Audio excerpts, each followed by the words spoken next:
पापा मुझे ईद के लिए वो शर्ट दिलवा दो। क्या तेरी खतना करवा दो? भाई तेरा दिमाग खराब है क्या? तेरी खतना तो हमने पैदा होते ही करवा दी थी। अजी वो यूं नहीं कह रहा, वो यूं कह रहा ईद के लिए मुझे वो शर्ट दिलवा दो। क्या तेरी भी खतना करवा दो? पागल होगी क्या? बाजार में खड़ी होकर उठपटांग बातें कर रही। चल मैं तुझे कपड़े धुलूं, या तो पागल है। हाँ यह बढ़िया लग रही तेरे ऊपर। हाँ या बढ़िया लग रही। एक काम करो इसे ही ले लो, वैसे भी ये 100 की 4 है। क्या मेरी पसंद बेकार है?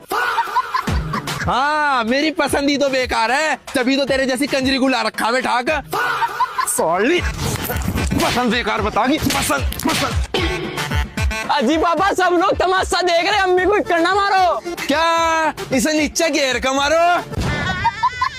ठीक कह रहा बिल्कुल।